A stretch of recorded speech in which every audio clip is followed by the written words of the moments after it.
नरूभाऊ खेडेकर यांनी घेतलेला आहे आणि याची सुरुवात जी आहे ती स्वतः संपर्क प्रमुखांनीच केली आहे. त्यामुळे नरूभाऊ, तुम्ही हा जो कार्यक्रम घडून आणला त्याबद्दल मी तुमचं मनापासून अभिनंदन करतो, स्वागत करतो. बंधूंनो, खूप महत्वाची बैठक आहे. चिंतन एक प्रकारचं आणि पुढं टाकायची आपल्याला पाऊल आहे, याच्यावरती आपण आज चर्चा करतो आहोत. आणि या सभेचा समारोप जो आहे आपले नितीन बापू करणार आहेत. माझी काही स्वतःची थोडीफार मतं आहे, जास्त वेळ नाही घेणार मी, भुका लागलेले. एवढं सांगतो की विधानसभेमध्ये गेल्या काही 4 अधिवेशनं झाली, त्यामध्ये सर्व समाजाचे, शेतकऱ्यांचे, कष्टकऱ्यांचे प्रश्न घेऊन मी उभा आहे.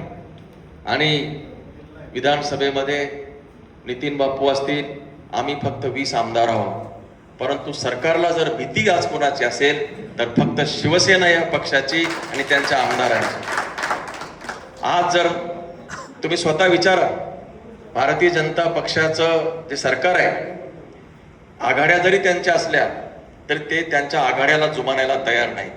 त्यांच्या हातातल्या आघाड्या कशा चालल्यात त्या पाहून घ्या तुम्ही. राष्ट्रवादी दादांचा गट असेल किंवा शिवसेना हा जो काही मिंद्यांचा जो गट आहे, त्यांची जी ट्रीटमेंट आहे यांना कशा प्रकारची सुरू आहे तुम्हाला सगळ्याला माहिती आहे. आणि विरोधी जो काही महाविकास आघाडी आहे त्याच्यामध्ये सुद्धा कुणाला मला याबद्दल काही बोलायचं नाही, पण त्यांच्याकडे सुद्धा नजर टाकून बघा. आणि कोणता पक्षाची जो काही दर्जा आहे त्याच्याबद्दल मला चर्चा करायची नाही. मला एकच म्हणायचं आहे की भारतीय जनता पक्ष आज फक्त एकाच पक्षाला घाबरतोय, एकाच नेत्याला घाबरतोय आणि एकाच विचाराला घाबरतोय, तो म्हणजे उद्धव बाळासाहेब ठाकरे यांचा पक्ष, बाळासाहेब ठाकरे साहेब यांच्या विचाराचा पक्ष. आणि त्या 20 आमदारांना त्यांच्या कार्यकर्त्यालाच घाबरतोय. बरोबर आहे का खोटं आहे? खरं आहे का खोटं आहे? नसेल तर उगाच म्हणजे काही चर्चेला अर्थ नाही. म्हणून आज जर विरोधी पक्ष जर कोणता असेल तर तो कोणता पक्ष आहे? शिवसेना उद्धव बाळासाहेब ठाकरे, जो ओरिजिनल पक्ष आहे तोच खरा पक्ष या ठिकाणी आहे. आणि काय घडलं ही चर्चा केली पाहिजे. मेच्या जी काही 2024 ची निवडणूक झाली त्या महाविकास आघाडीच्या एकत्रित लढल्यामुळं काय घडलेलं आहे? 48 जागापैकी 31 जागा, किती? 31 जागा, 31 खासदार हे महाराष्ट्रातून महाविकास आघाडीचे आलेत की नाही? आणि आपल्याला असं वाटलं आता महाविकास आघाडी सरकार येत आहे. कुणाला वाटलं नाही? मलाही वाटलं. तुम्हाला नव्हतं वाटलं? वाटलं होतं.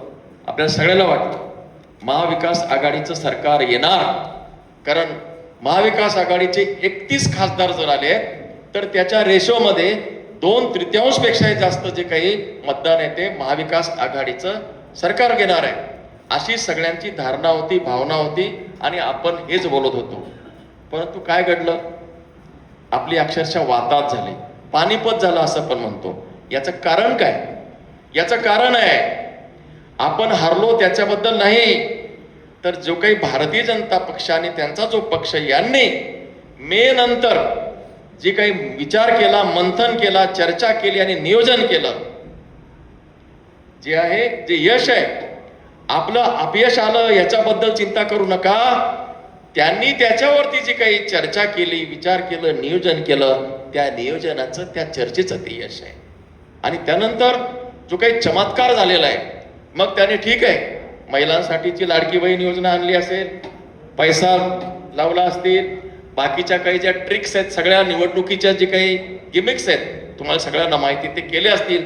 कारण काही असो, त्यांनी अतिशय जागरूक राहिले. त्यांना माहिती आहे जर 31 यांचे खासदार आलेले आहेत तर आता आपलं सरकार येणारच नाही आहे. आणि जर येणार असेल आणि जर आणायचं असेल तर अक्षरशः डोळे उघडून, झापडं उघडून त्यांनी काम केलं आणि म्हणून त्यांना नोव्हेंबरमध्ये यश मिळालेलं आहे. बंधूंनो, यश आणि अपयश हे येत राहतं. यशाने होरळून जायचं नसतं आणि अपयशाने खचून जायचं नसतं. आणि म्हणून ही अतिशय चांगली संधी आपल्याला आलेली आहे. शिवसेना उद्धव बाळासाहेब ठाकरे यांचा जो पक्ष आहे तोच खरा पक्ष राहणार आहे. न्यायालयाला आज नाही तर उद्या हाच निर्णय द्यावा लागणार आहे. जर हा निर्णय नसता, हा जर निर्णय नसता आणि तो जर निर्णय द्यायचा असता तर माननीय उच्च न्यायालयाने तो कधीच दिला असता.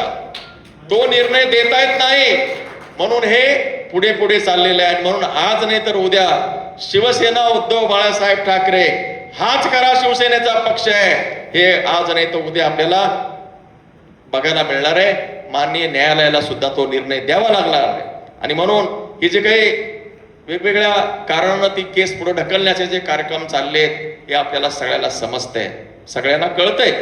आणि म्हणून पक्ष म्हणून उद्धव साहेबांचा पक्षच या ठिकाणी उभा राहणार आहे. आणि त्याच्यामुळं आपलाच पक्ष उद्या यांच्याशी भांडणार आहे आणि सत्ता सुद्धा त्यांच्याकडून आपणच हिसकावून घेणार आहे याची धास्ती आणि भीती त्यांना आहे. आणि म्हणून विधानसभेमध्ये साहेबांना माहिती आहे केवळ आमच्याकडे बघूनच ते बोलतात आणि त्यांना उत्तर देणारा जर कोण असेल तर शिवसेनेचे आमदारच असतात. आणि मी नेहमी म्हणतो त्यांचे फडणवीस साहेब जरी असतील तर आमचे 20 आमदार त्यांना भारी आहेत. बुलढाणा जिल्ह्याचं चित्र काय आहे, काय चित्र आहे, काय चाललंय यांच्या नेत्याचं, काय करतात हे आमदार, त्या सगळ्या आमदारांची कामगिरी पहा आणि आपल्या एका आमदाराची कामगिरी बघा. तुमच्या लक्षात येईल आपली दिशा कुठे चाललेली आहे. आणि मग घाबरू नका.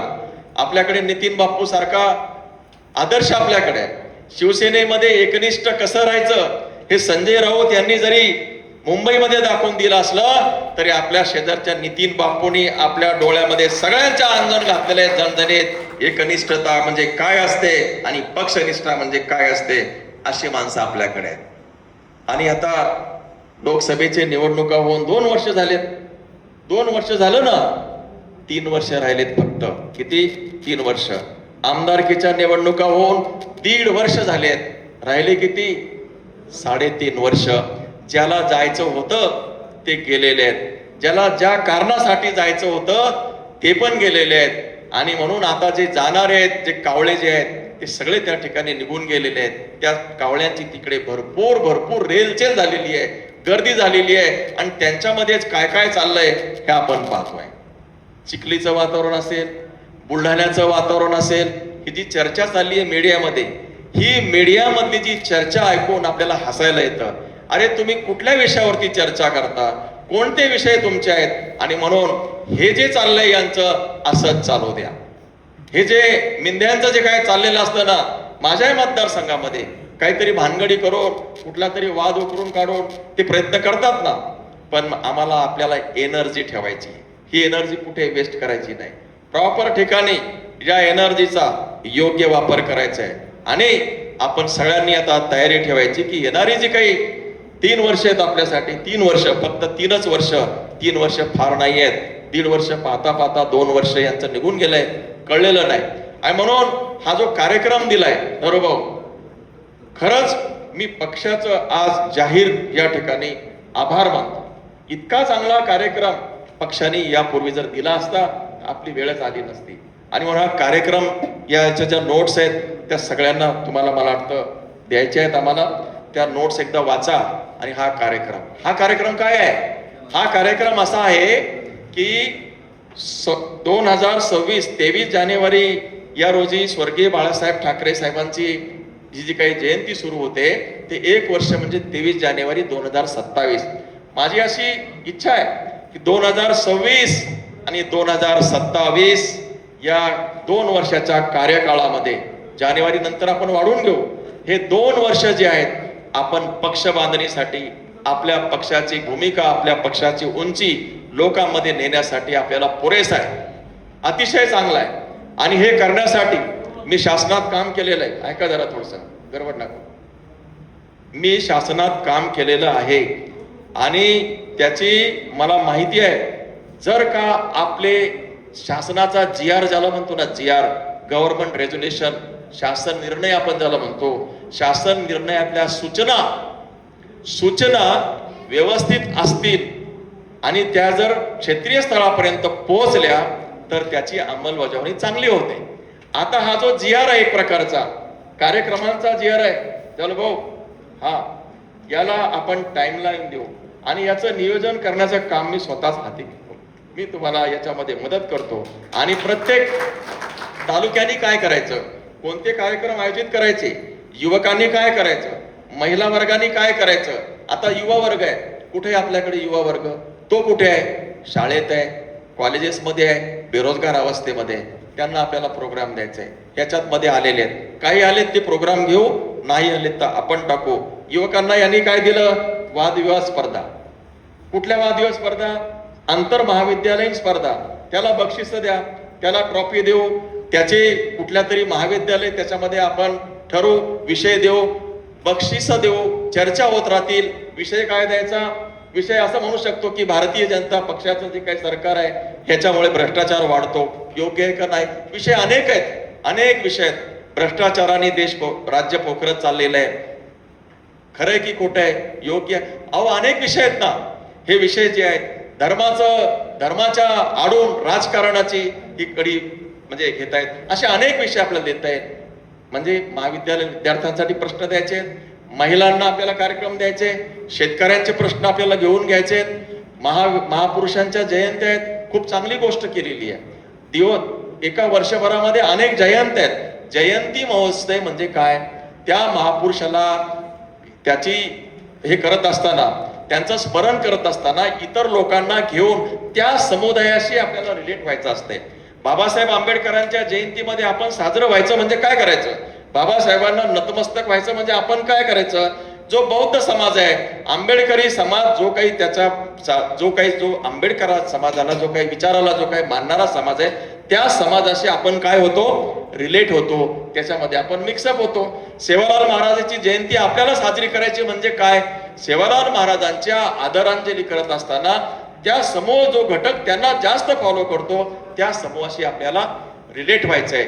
आणि जोपर्यंत असे अनेक विषय तुम्हाला सांगता येईल, जोपर्यंत लोकांना वाटत नाही की ही लोक आपल्यासाठी आहेत. सगळ्या समाजाला वाटलं पाहिजे. गरीब समाज आहे, अण्णाभाऊ साठेची जयंती, मातंग समाज आहे, म्हणजे महापुरुषांच्या जयंतीच्या निमित्तानं असो, सप्ते असतील, आपले सप्ते असतात, त्या सप्त्याच्या मध्ये सुद्धा महाप्रसादाचं वाटप करताना असो, सगळ्या प्रश्नामध्ये, सगळ्या कामामध्ये जेवढे आपण लोकांमध्ये सहभागी हो, तेवढं लोकांना वाटेल की हेच लोक आहेत, आपले लोक आहेत. आंदोलनामध्ये असतील, चांगल्या कामामध्ये असतील, सुखदुःखामध्ये असतील, ऍक्सिडेंट झाला त्या ठिकाणी असतील, जिथं आपलं जास्त अस्तित्व असेल, जिथं आपण दिसू, तिथं लोक आपली नोंद घेतील आणि म्हणून आपल्याला त्याचं यश मिळेल. बोलण्यासारखं खूप आहे. मी एकच सांगतो की जे काही मेहकर लोणार तालुक्याच्या जे काही याद्या आपल्याकडे आलेल्या नाहीत, जालूभाऊ, त्या याद्या मी तुम्हाला 15 दिवसाच्या आत सगळ्या बूथच्या याद्या मी या लोणारच्या आणि मेहकरच्या देतो. त्याचबरोबर इथे सिद्धेश्वर आहे, आपल्याला सिंदखेड राजा आणि जे काही देऊळगाव राजा तालुका आहे त्याच्या सुद्धा तालुक्या आपण महिनाभरामध्ये मी स्वतः याच्यामध्ये पुढाकार घेतो आणि सिंदखेड राजा मतदारसंघाची जबाबदारी नरूभाऊ तुम्ही जरा डिक्लेअर करा, माझ्याकडे देऊन टाका, मी ते करतो सगळं. नाही मग आता डिक्लेअर करा, आजच करा डिक्लेअर. सिंदखेड राजा मतदारसंघाचं जे काही व्यवस्थापन आहे ते सगळं मी करतो, बरोबर? नाही, आणि खामगावची कोण घेतो? मी खामगाव मतदारसंघ, सिंदखेडच्या मतदारसंघ आणि लोणार मेहकर जो काही मतदारसंघ आहे, तीनही मतदारसंघाची जबाबदारी घेतो. हे स्वतःहून मी जाहीर करतो, सगळे प्रश्न त्या ठिकाणी करतो. मला खात्री आहे की आपण अशा विविध टप्प्यावरती बूथ प्रमुखांची यादी आपण देऊ, तिथलं प्रश्न वेगवेगळ्या बैठका आपण घेऊन. दुसरं, चालू भाऊ, तुम्ही हे जे काम केलं ना ते ठीक आहे, हा ते नाही, हे तर झालं. आता एकच काम करू, पुन्हा पुन्हा याचं कारण असतं. जे काही नमाज जे पाडतो पुन्हा पुन्हा तिथे जाऊन आपण कमिट करतो. जे काही ख्रिश्चन चर्चमध्ये लोक जातात, पुन्हा जाऊन करतात. मंदिरात लोक जातात, प्रार्थना करतात, पुन्हा जाऊन तिथं कमिटमेंट करतात. विहारामध्ये जातात, पुन्हा झाल्यामुळं आपल्या कमिटमेंट पुन्हा उजाळतात. म्हणून आपण ह्या ज्या भेटी आहेत, हे जे गेट टुगेदर आहे, पुन्हा महिन्याला 2 महिन्याला पुन्हा आयोजित करण्याचं जे काम आहे आपण करूया. आज नरूभाऊनी पुढाकार घेतला, उद्या जालो भाऊ, त्याच्यानंतर जयश्रीताई, त्यानंतर मी स्वतः घेतो, घाटाखाली घेऊ. हे पुन्हा पुन्हा भेटूया. आणि ही जी आलेली मरगळ आहे, आपल्याकडे मोठमोठाली व्यक्तिमत्व होऊन गेली मरगळ आहे, ती आपल्याला झटकायची आहे. सूर्य सारे थंड झाले, चंद्र आता पेटवा. सूर्य सारे थंड झाले, चंद्र आता पेटवा. चंद्रही जर का ना पेटले, माणसे आता पेटवा. आता माणसे पेटवायचं काम आपल्याला करायचंय. मला बोलण्याची संधी मिळाली त्याबद्दल आभार मानतो. सगळ्यांना शुभेच्छा द्या.